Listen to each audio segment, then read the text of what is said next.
الحضارة المصرية القديمة اللي حيرت العالم وما زالت تحير، اللي كلها ألغاز، كل لغز بياخدنا الآخر حتى نصل في النهاية إلى عالم كبير جدا من الانبهار.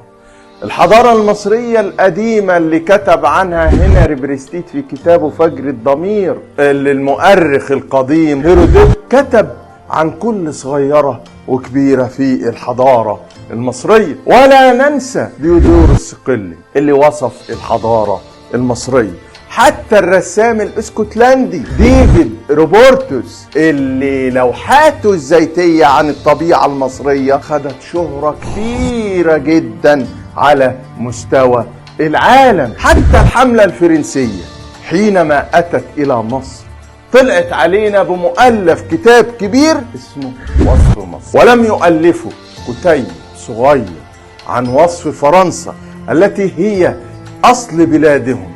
ويكفينا فخرا واعتزازا نحن كمصريين أن الله بذاته تجلى على سيدنا موسى عليه وعلى نبينا أفضل الصلاة والسلام، شاهد العيان على التجلي جبل الطور في أرض سيناء.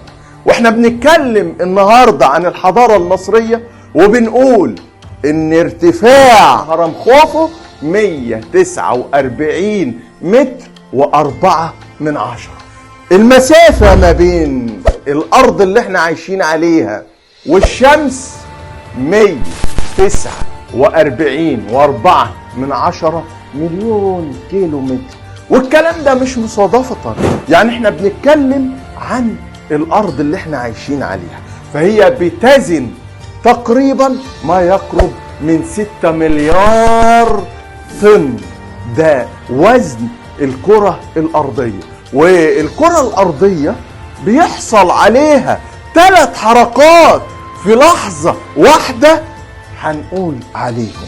ايه هم ال3 حركات؟ حضرتك الأرض بتدور حوالين نفسها بسرعة 25 كيلومتر في الدقيقة، وبتدور حوالين الشمس بسرعة 30 كيلومتر في الثانية، وبتنطلق الأرض هي والشمس في رحلة إلى المجهول بسرعة 230 كيلومتر في الثانية، وهي معلقة في الفضاء بدون أعمدة وبدون حبال.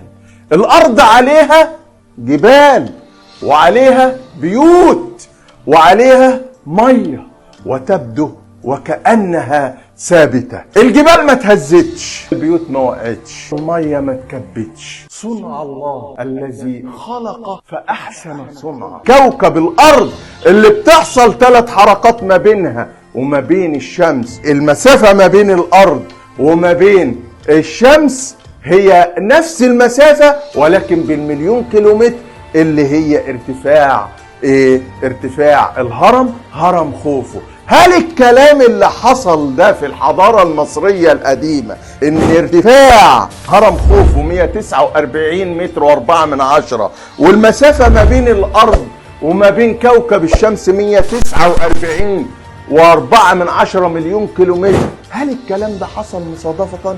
أبدا. الكلام ده كان في منتهى العلم يا جماعة. أجدادنا القدماء المصريين وصلوا للعلم إلى إحنا ما وصلناش لشيء منه في العصر الحديث. وإحنا هنتكلم في حلقات تانية كتيرة عن أشياء تانية كتيرة في الحضارة المصرية القديمة اللي حيرت العالم وما زالت تحير، اللي كلها ألغاز، كل لغز بياخدنا لآخر. وإلى لقاء آخر في حلقة تانية بإذن الله.